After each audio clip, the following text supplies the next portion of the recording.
Hello friends, जागरण जोश के इस daily current affairs Q&A video में आप सबका स्वागत है। मैं हूं शारदानंद। हम लोग इस वीडियो में देखते हैं कि आज के करंट अफेयर्स से क्या कुछ इंपॉर्टेंट क्वेश्चंस बन सकते हैं, साथ ही उनके क्या जवाब होंगे और उनसे जुड़े कुछ फैक्ट्स क्या रहेंगे। तो ये सारी चीजें हम आज के इस वीडियो में देखेंगे।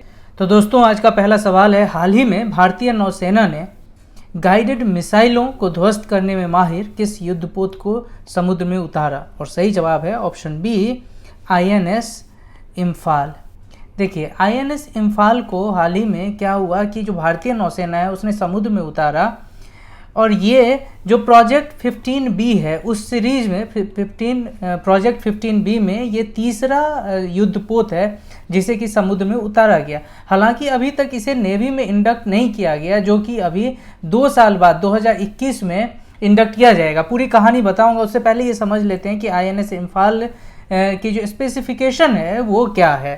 देखिए, इसे जो है मझगांव डॉक्स से पानी में उतारा और इसका जो वजन है वो है 3037 टन। और चूंकि ये प्रोजेक्ट 15B के तहत बनाया गया है, तो इसीलिए आने वाले समय में ब्रह्मोस सुपरसोनिक क्रूज मिसाइल से लैस किया जाएगा, तब इसका जो वजन होगा वो 7300 टन तक पहुंच जाएगा। अब जैसा कि मैंने बताया कि ये प्रोजेक्ट 15B के तहत तीसरा युद्धपोत है। इससे पहले 2 युद्धपोत 2015 और 2016 में समुद्र में उतारे जा चुके हैं, जो कि INS विशाखापत्तनम है और INS मोरमुगाओ बंदरगाह पर इसे उतारा गया था। और 2021 में इन तीनों युद्धपोतों को जो है शामिल कर लिया जाएगा। अब हम समझते हैं कि INS इम्फाल की जो है फीचर्स क्या है। समझिए, ये फीचर्स वही हैं जो सभी प्रोजेक्ट 15B जो जितने भी युद्धपोत बनेंगे उसमें। प्रोजेक्ट 15B के तहत 4 युद्धपोत को बनाने का, जो वॉर हेड है उसको बनाने का फैसला किया गया था, जिसमें अब 3 हो चुके हैं, INS विशाखापत्तनम, INS मोरमुगाओ और INS इम्फाल। अब चौथा भी बनेगा, उसके बाद इस सबको एक साथ ही जो इंडियन नेवी में इसे शामिल कर लिया जाएगा। देखिए, ये जो INS इम्फाल है इसकी लंबाई है 163 मीटर और चौड़ाई है 17.4 मीटर। इसमें 4 गैस के टरबाइन है, और इससे जो 4 गैस के टरबाइन से क्या होता है, जो इसको 30 नॉट की जो है वो गति मिलती है। इसके साथ ही इस पे 2 हेलीकॉप्टर को रखने का भी जो है इस पे जगह है, और आसानी से इस पे 2 हेलीकॉप्टरों की तैनाती हो सकती है। इसके अलावा यह न सिर्फ गाइडेड मिसाइलों को ध्वस्त करता है, बल्कि उसे चकमा भी दे सकता है। भारतीय नौसेना की बात करें तो उसके पास अभी 140 युद्धपोत हैं, 220 एयरक्राफ्ट हैं और 32 युद्धपोतों का अभी निर्माण चल रहा है। अब अगर हम देखें कि प्रोजेक्ट 15B का जो है, इसमें क्या क्या स्पेसिफिकेशन होती है, जो मैंने आपको कहा कि हेलीकॉप्टर रह सकते हैं, ये चकमा दे सकता है गाइडेड मिसाइलों को। इसके अलावा इस पे जो है वर्टिकली बराक 8 जो सरफेस टू एयर मिसाइल है वो इस पे रखा जा सकता है, ब्रह्मोस रखा जा सकता है। उसके साथ ही हेलीकॉप्टर की लैंडिंग सिस्टम यहाँ पे है, यहाँ पे प्रपोल्शन सिस्टम की तैनाती इसमें हो जाती है, जो कि गैस कंटेनर के साथ बनी हुई होती है। तो ये सारे इसके स्पेसिफिकेशन है प्रोजेक्ट 15 के। और हम बढ़ेंगे आज के अगले सवाल पर। सुप्रीम कोर्ट के चीफ जस्टिस रंजन गोगोई पर लगे यौन उत्पीड़न के आरोपों की जांच के लिए कितने जजों की स्पेशल बेंच का गठन किया गया? और सही जवाब है ऑप्शन सी, 2 जजों के बेंच का गठन किया गया था। इनिशियली ये घटना जब हुई थी कि जब इस पे आरोप लगाए और 2-3 जो डिजिटल पब्लिकेशन है, जो डिजिटल न्यूज़ में हैं, उन लोगों ने इस आरोपों को छापा कि चीफ जस्टिस रंजन गोगोई के ऊपर एक महिला है 35 वर्षीय, उन्होंने इनके ऊपर सेक्सुअल हैरेसमेंट का आरोप लगाया। उसके बाद आनन फानन में जो रंजन गोगोई हैं उन्होंने एक बेंच बनाई, अपने अलावा 2 और उसमें जज थे, और उनसे ये कही कि ये जुडिशरी के ऊपर बहुत ही बड़ा हमला है, और ये सिर्फ ऐसा नहीं कि कोई स्टैंड एलोन घटना है, इसके पीछे पूरी एक साजिश सी लगती है कि ये पूरे जुडिशरी को डीएस्टैब्लिश करना चाहता है। उसके बाद उन्होंने कहा कि इस बेंच से मैं हट जाऊंगा, और 2 जज जो होंगे, जिसमें जस्टिस अरुण मिश्रा और संजीव खन्ना होंगे, वो शामिल होकर इसका पता लगाएंगे कि इसके पीछे कौन है, क्या इसकी मतलब सच्चाई क्या है। ये सारी बातें जो है ये जजों की जो बेंच है वो इसके बारे में पता लगाएंगे। आज का तीसरा सवाल, एशियाई एथलेटिक्स चैंपियनशिप 2019 का आयोजन कहाँ किया जा रहा है? और सही जवाब है ऑप्शन बी, दोहा, कतर। 2019 में यह जो चैंपियनशिप है ये 23वां संस्करण होगा एशियन एथलेटिक्स चैंपियनशिप का, जो कि दोहा कतर में आयोजित हो रहा है। शुरुआत में पहले दिन ही भारत की तरफ से महिला भाला फेंक एथलीट अनु रानी और 5000 मीटर रेस की धाविका पारुल चौधरी ने यहाँ पे जो है मेडल जीते। पारुल चौधरी ने ब्रॉन्ज मेडल जीता और अनु रानी ने जो है रजत यानी कि सिल्वर मेडल से जो है भारत का खाता खोला। अगला सवाल, हाल ही में किस देश ने राष्ट्रीय कृत्रिम बुद्धिमत्ता रणनीति नेशनल आर्टिफिशियल इंटेलिजेंस स्ट्रेटजी 2031 अपनाया? और सही जवाब है option D UAE, United Arab अमीरात। इनकी अपनी कैबिनेट की बैठक हुई थी और उसके बाद उन्होंने आने वाले दिनों में किस तरह से आर्टिफिशियल इंटेलिजेंस का वो उपयोग करना चाहते हैं अपने डे टू डे रूटीन में। बहुत सारे वहाँ जो प्रोग्राम चलेंगे उसमें, जो साइंटिफिक इन्वेंशन होगा उसमें, तो इस तरह का उन्होंने एक टारगेट बनाई, एक स्ट्रेटजी बनाई, नेशनल आर्टिफिशियल इंटेलिजेंस स्ट्रेटजी 2031। इसे पास किया और उन्होंने बताया कि हमारा 2031 तक का जो अपना एक स्ट्रेटजी है उसके तहत हम लोग आर्टिफिशियल इंटेलिजेंस को अपने देश में विभिन्न जगहों पे विभिन्न तरीकों से जो है हम लोग इसे अपनाने वाले हैं। और इस संदर्भ में ऐसा एक पहला देश है जिसने आर्टिफिशियल इंटेलिजेंस के लिए एक अलग से स्ट्रेटजी बनाई और उसको इस तरह से जो है अपने डे टू डे लाइफ में शामिल करने की एक गोल उन्होंने तैयार किया हुआ है। आज का 5वां सवाल, अंतर्राष्ट्रीय fleet review international fleet review IFR कहाँ आयोजित हो रही है? और सही जवाब है ऑप्शन ए चीन। चीन के किंगदाओ में आयोजित होने वाले अंतर्राष्ट्रीय फ्लीट रिव्यू में भारत की ओर से भारतीय नौसेना के 2 जहाज INS कोलकाता और INS शक्ति हिस्सा लेंगे। तो यानी भारत की तरफ से ये भी आपसे सवाल पूछा जा सकता है कि ये जो फ्लीट रिव्यू है, इंटरनेशनल फ्लीट रिव्यू, भारत की तरफ से इसमें कौन जहाज इसमें हिस्सा लेने वाले हैं? तो INS कोलकाता, INS शक्ति।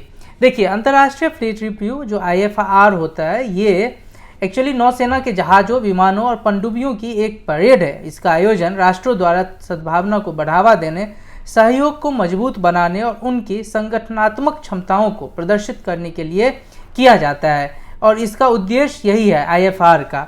IFR विश्व की नौसेनाओं के लिए उनकी क्षमता, स्वदेशी जहाज डिजाइन, जहाज निर्माण क्षमताओं को और एक वैश्विक अंतर्राष्ट्रीय क्षेत्र में प्रदर्शित करने हेतु एक आदर्श मंच का भी काम करती है। भारत ने 2016 में IFR का आयोजन किया था, कहाँ पर?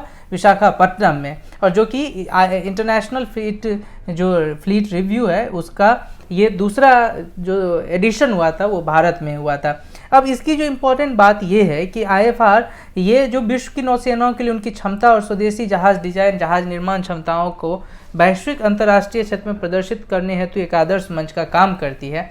तो इसमें जब INS कोलकाता, INS शक्ति, ये दोनों ही इंडिया मेड है और जैसा कि अभी मैंने आपको बताया कि INS इम्फाल जो अभी समुद्र में उतारा है ये भी इंडिया मेड ही है। यानी जो प्रोजेक्ट 15B है वो मेड इन इंडिया कॉन्सेप्ट ही है, पूरी की पूरी चीज़ें जो है इंडिया में ही बनाई जाएगी। तो ये एक प्लेटफॉर्म होता है जहाँ पे भारत अपने आप को जो ना सिर्फ ये एक दिखाने में सफल हो सकती है कि वो नौसेना के क्षेत्र में सबसे बड़ा एक राज्य है जो पावरफुल है नौसेना में, बल्कि वो जो देश है, बाकी के देश हैं, उन्हें भी इस बात के लिए वो आकर्षित कर सकता है कि आप चाहें तो हमारी टेक्नोलॉजी को आप खरीद सकते हैं हमसे, क्योंकि हम इतना कैपेबल हैं कि हम आपके लिए भी जो नौसेना के जहाज़ हैं वो लेटेस्ट टेक्नोलॉजी, एडवांस टेक्नोलॉजी के साथ उसको आपको हम दे सकते हैं। और अब आज का अगला सवाल, हाल ही में नेपाल ने अपना कौन सा पहला उपग्रह सफलतापूर्वक लॉन्च किया? सही जवाब है option B Nepali set. Nepali set 1, इसे नेपाल ने अमेरिका के सहयोग से जो है अमेरिका के वर्जीनिया से प्रक्षेपित किया और इसे सफलतापूर्वक लॉन्च किया। यह जो है Nepal academy of science and technology के मुताबिक नेपाल के वैज्ञानिकों ने इसे जो है उपग्रह को तैयार किया था। और कौन कौन से नेपाली वैज्ञानिक थे? आभास मास्की और हरिराम श्रेष्ठ, जो कि जापान के क्यूशु इंस्टीट्यूट ऑफ टेक्नोलॉजी की बर्ड्स परियोजना के तहत इसे विकसित किया। इसे पृथ्वी की निचली कक्षा में जो पृथ्वी की सतह से 400 किलोमीटर की दूरी पर स्थापित किया जाएगा और नेपाल की भौगोलिक जानकारी एकत्रित करने के लिए यह उपग्रह नियमित आधार पर तस्वीरें भेजता रहेगा। तो ये था पहला नेपाल का अपना उपग्रह नेपाली सैट। इससे पहले आपको मैंने बताया था कि श्रीलंका ने भी स्पेस में अपना कदम रखा था, किसके साथ? रावणा 1 के साथ। अगला सवाल, हाल ही में वसंतोत्सवम चर्चा में रहा है, यह किस राज्य से संबंधित है? और सही जवाब है ऑप्शन सी, आंध्र प्रदेश। आंध्र प्रदेश के तिरुमाला में भगवान वेंकटेश्वर के मंदिर में वार्षिक वसंतोत्सवम का आयोजन किया जा रहा है। यह प्रतिवर्ष चैत्र मार्च अप्रैल के महीने में 3 दिनों त्रयोदशी, चतुर्दशी और पूर्णिमा तक वसंतोत्सवम मनाया जाता है। ऐसा माना जाता है कि 1460 में राजा अच्युत राय ने वसंत ऋतु के आगमन को चिन्हित करने के लिए इस उत्सव की शुरुआत की थी। वसंतोत्सवम 2 शब्दों, वसंत संस्कृत में जो वसंत का मौसम होता है और उत्सवम त्योहार से मिलकर बनाया गया है कि उसी की आगवानी के लिए, उसके स्वागत के लिए ये भगवान वेंकटेश्वर के मंदिर में इसका हर साल जो है इसे आयोजित किया जाता है। और अब आज का 8वां और अंतिम सवाल, हाल ही में किस कंपनी ने चीन में अपना परिचालन बंद करने की घोषणा की? और सही जवाब है ऑप्शन सी, अमेजॉन। अमेजॉन जो कि ई कॉमर्स का अगर वर्ल्ड में देखें तो टॉप 3 कंपनीज में से ये एक आती है।